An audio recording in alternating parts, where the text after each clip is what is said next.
ازيكم يا اعز اخوات؟ عاملين ايه؟ يا رب تكونوا بخير. النهارده حاسه ان في حاجه غريبه في الفراخ خمول، برد، خنفره. الدنيا معاهم مش احسن حاجه.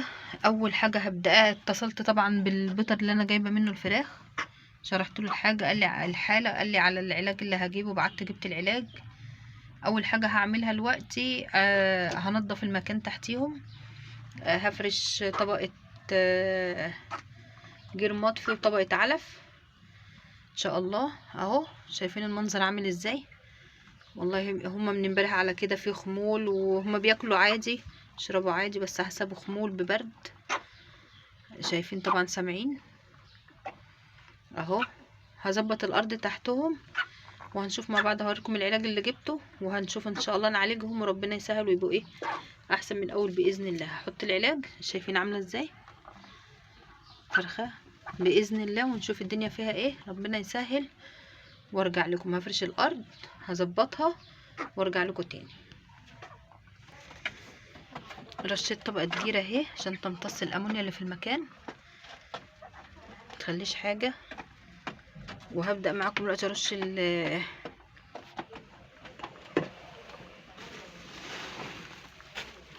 التبن اهو او العفش. بسم الله الرحمن الرحيم.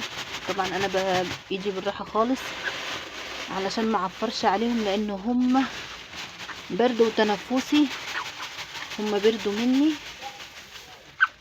بسم الله الرحمن الرحيم. هبدا ارش لهم واحده واحده وارجع لكم. نضفت المكان، حطيت لهم العلف اهو، هيبتدوا ياكلوا اهو.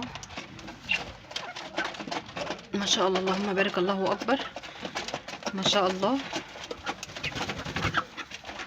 طبعا انتوا شايفينهم بيحبوا النظافه قوي، يحبوا ان احنا نرش تحتهم الجير والعفش او النشاره.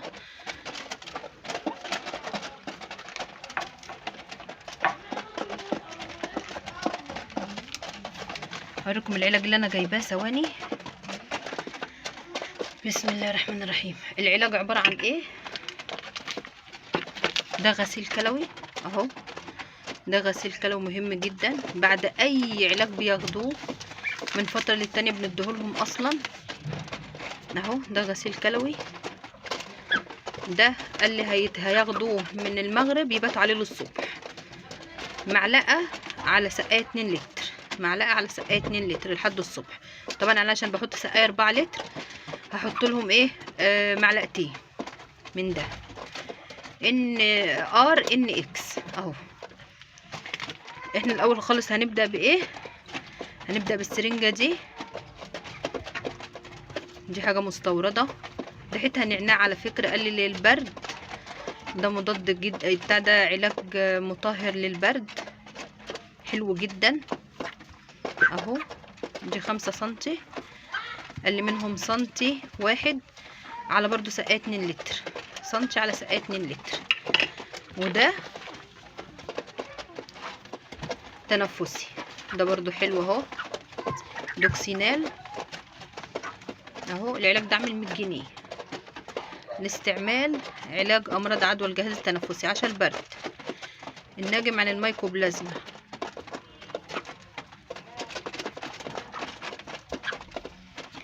ده علشان البرد.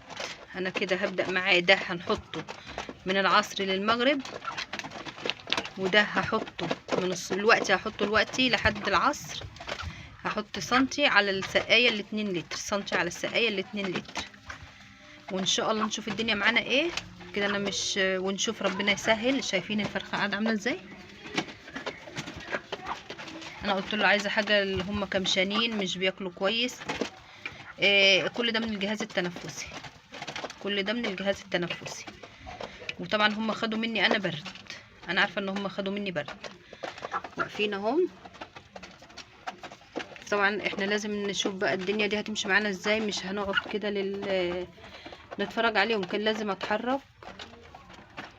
انا حبيت ان انا اديهم حاجه قويه، كان ممكن اديهم اعشاب، بس قلت لا اديهم حاجه قويه علشان ايه، ما اخسرش الدوره بتاعتي، علشان ما اخسرش الدوره بتاعتي، حرام.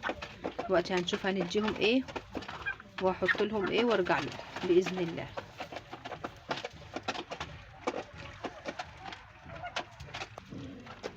اهي السقايه قدامكم اهي 2 لتر. حطيت سنتي من دي، حطيت سنتي واحد على الاتنين لتر اهي. انا مرضتش طبعا املاها علشان يعرفوا كلهم يشربوا منها وعلشان تكفيهم وعلشان في نفس الوقت يبقى العلاج ايه على قده باذن الله. هيخلص العلاج ده وعلى العصر ان شاء الله، احنا دلوقتي الصبح، على العصر ان شاء الله هحط لهم من ده اللي هو دوكسينال باذن الله ان شاء الله. معلقه برضو على الاتنين لتر ان شاء الله هحط لهم باذن الله. وبالليل هبيتهم على ده ان شاء الله. كده احنا عرفنا معانا ايه النهارده. هنحاول نعالج البرد اللي عندهم علشان ما اخسرش الدوره بتاعتي. انا عارفه ان هم خدوا مني انا برد جامد.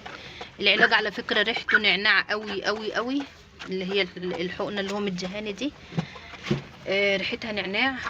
يعني نعرف ان النعناع مهم جدا، بس طبعا لو نعناع من غير ماده كيماويه هيبقى بطيء. فانا اديتهم ده النهارده علشان خاطر باذن الله ربنا يسهل يقوموا ويتحركوا معايا تاني ان شاء الله على خير. اهو كلهم قاعدين اهم، ربنا يسهل ويشربوا بقى باذن الله الادويه ديت ان شاء الله على خير، وربنا يسهل وايه ونشوف هنعمل ايه. ولو في اي جديد طبعا انا هعرفكم وهنشوف العلاج هنمشي معاه ازاي ان شاء الله على خير. ادعوا لي دورتي تكمل على خير باذن الله ان شاء الله، ونشوف يا رب كده يقوموا تاني وتبقى حيويتهم حلوه زي الاول ان شاء الله على خير يا رب. بشكر كل الناس اللي بتدعمني، بشكر كل الناس اللي هتدعي لي. ربنا يسهل لينا ولكم يا رب باذن الله. حزينه جدا طبعا على الدوره دي بجد. الواحد بيتعب وفلوس وكل ده وفي الاخر حاسس انه هيخسرها كلها، مش عارفه ليه. ربنا يسترها ان شاء الله، وادينا هنعمل اللي علينا والباقي على ربنا باذن الله ان شاء الله. ده غلط مني انا لان هم خدوا مني برد. طبعا الجو الايام اللي فاتت ديت كان وحش جدا ولحد النهارده مش عارفين درجه الحراره، الصبح حاجه وبالليل حاجه. فالحمد لله، هنقول الحمد لله. ربنا يسهل وتكمل دورتنا على خير ان شاء الله، ونبدأ معاهم العلاج وربنا يسهل ان شاء الله كلهم كده يبقوا كويسين يا رب بإذن الله. شكرا جدا ليكم والسلام عليكم ورحمة الله وبركاته. اللهم صل وسلم وبارك على سيدنا محمد وعلى اله واصحابه اجمعين عليه افضل الصلاة والسلام. مع السلامة يا اغلى متابعين.